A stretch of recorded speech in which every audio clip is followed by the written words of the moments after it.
Muy buenos días, Iglesia. Dispongamos nuestros corazones para escuchar la perla de gran valor que Dios tiene para nosotros a través de su palabra en este nuevo día. Tomemos nuestra Biblia.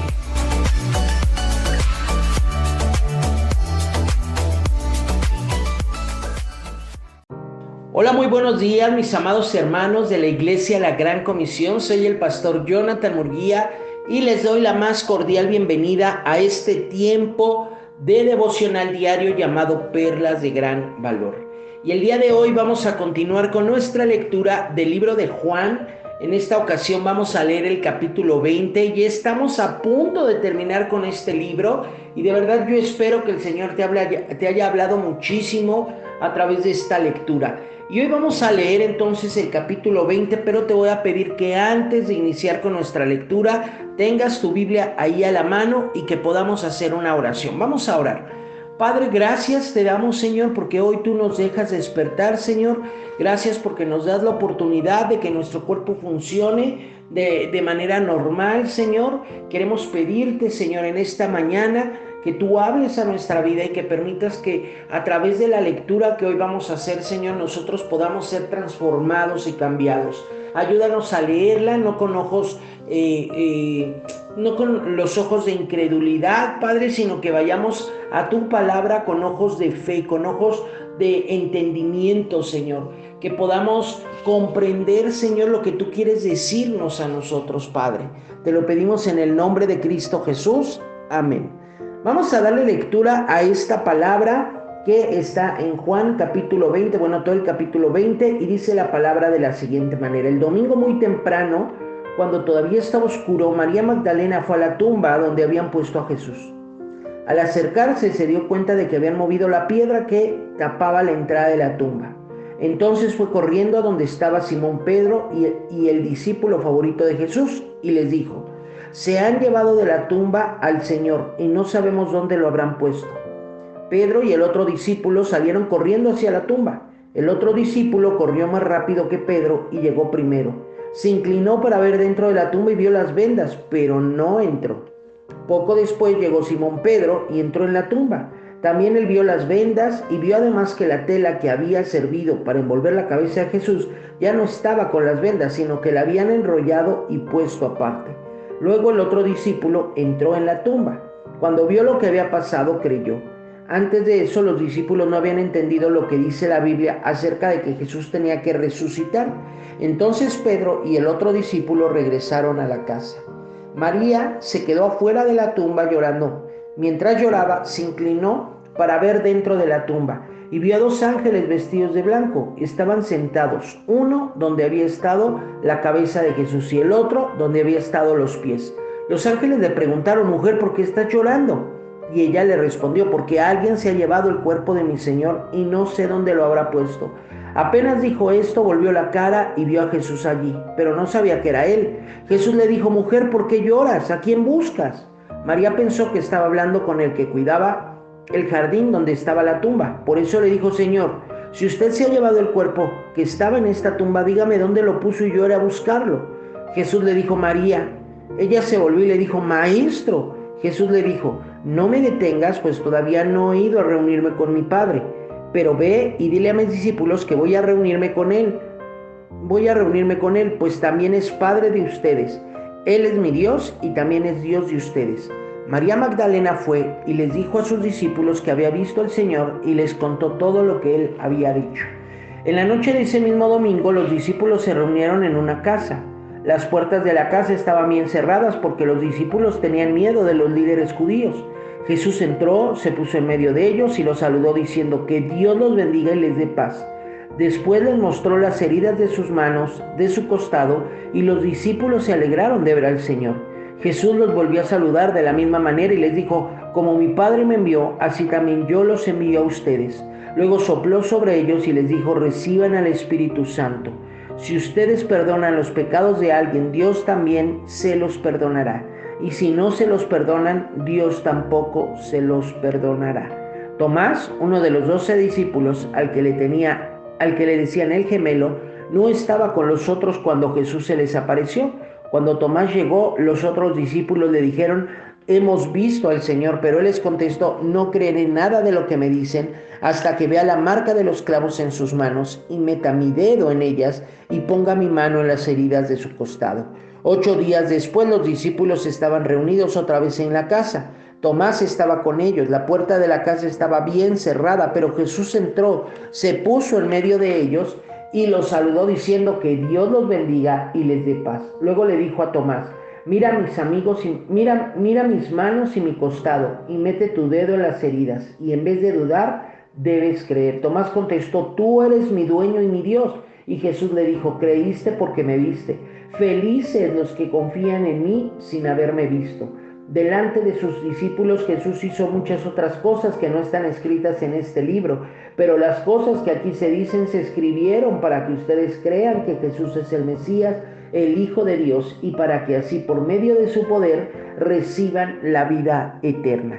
Y bueno, el pasaje de hoy precisamente nos habla acerca de ¿qué pasa después de que Jesús muere? 3 días después de que Jesús murió, pues vemos a María Magdalena y a otras mujeres acudiendo a la tumba de Jesús, y María Magdalena se da cuenta que la piedra que estaba cerrando esta puerta, este espacio de entrada al sepulcro, pues estaba removida. Y entonces María lo primero que sospecha es que se habían robado el cuerpo de Jesús. No solamente habían maltratado, herido, violentado a Jesús, sino que ahora en su muerte no le daban descanso, ¿verdad? Eso es lo que María piensa. Por eso es que va a buscar a los discípulos para contarles lo sucedido. Y bueno, los discípulos van, confirman que en verdad no está el cuerpo de Jesús. Y cuando María entra al sepulcro, ella ve a 2 ángeles.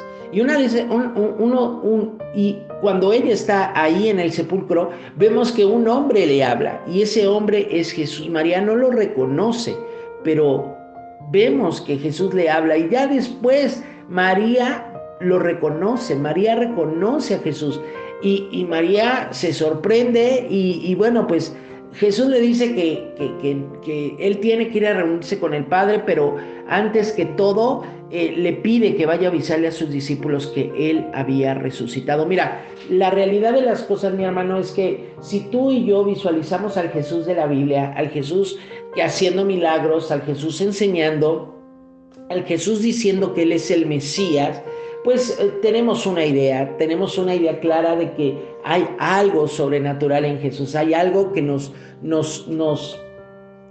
hace saber o nos hace sospechar que puede ser el Hijo de Dios, que lo que él está diciendo pues es verdad. Pues acuérdate que él tenía control sobre el clima cuando están los discípulos en el río, y de repente ellos están combatiendo contra este feroz viento que está moviendo la barca, y Jesús que está dormido tan plácidamente, y lo despiertan, y de repente le llama la atención a los vientos, y el mar y el río se calma, y lo vemos teniendo también control sobre los demonios y diciéndoles que salgan de los cuerpos, y lo vemos sanando enfermedades, dándole la vista a los ciegos. Y de repente podemos pensar, bueno, es que tiene que ser Jesús.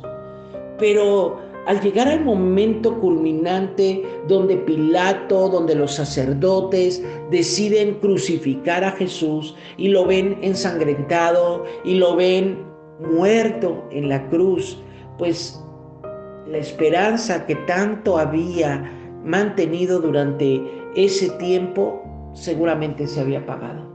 Ellos, dice la palabra en el capítulo que acabamos de leer, que ellos se fueron y se recluyeron en un lugar, en una casa, y ellos estaban encerrados, ellos estaban escondidos porque tenían miedo de los sacerdotes, tenían miedo de los romanos, de que al haber matado a su maestro, ahora fueran contra ellos. Si la historia bíblica terminara aquí, si los evangelios terminaran aquí, seguramente la historia del cristianismo no sería la historia que es hoy en día. Pero hay un suceso que debe de mantener una esperanza viva en nuestro corazón, y es que la muerte no pudo retener a Jesús. Jesús resucitó, Jesús se levantó de la tumba, Jesús, a pesar de haber sido violentado, de haber sido herido, de haber sido lastimado y lacerado, vemos a Jesús saliendo de la muerte, victorioso, y llevándole a sus discípulos una ordenanza, un mandamiento que vamos a ver después, pero vemos a Jesús vivo. Después de que todos vieron que Jesús estaba muerto, después de haber pasado 3 días en el sepulcro, Jesús está vivo.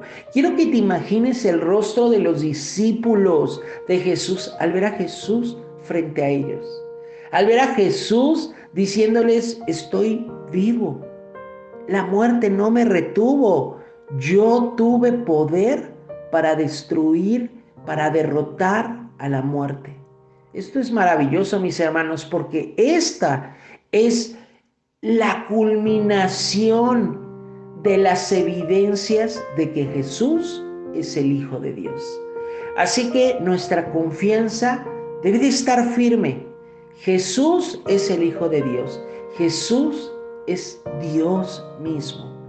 Vamos a orar y vamos a pedirle a Jesús que Él nos ayude a vivir una vida confiando en Él, que podamos entender con claridad que Él tiene control sobre todo, incluso sobre la muerte.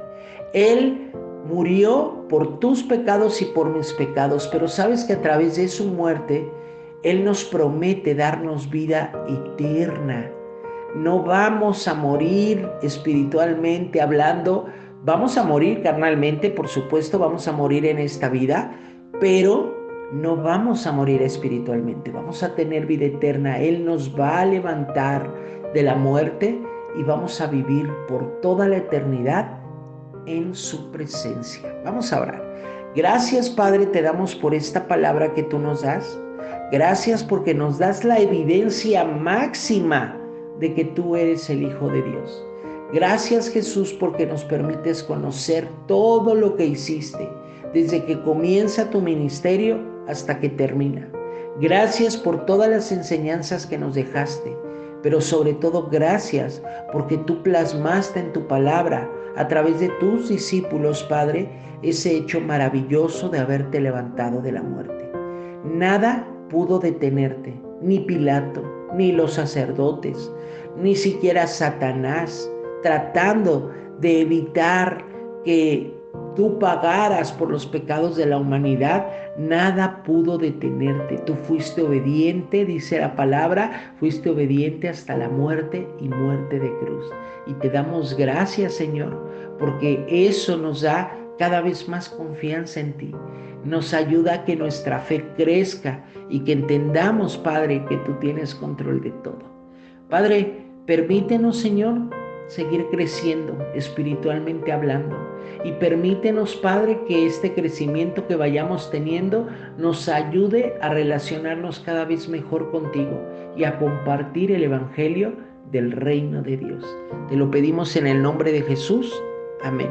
Mi hermano y mi hermana, espero que tengas un miércoles muy bendecido y recuerda ser un mensajero de las buenas nuevas de salvación. Jesús resucitó. Que Dios te bendiga.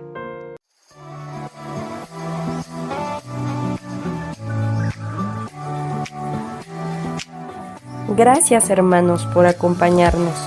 Y no dejes de compartir esta perla de vida. Que Dios los bendiga.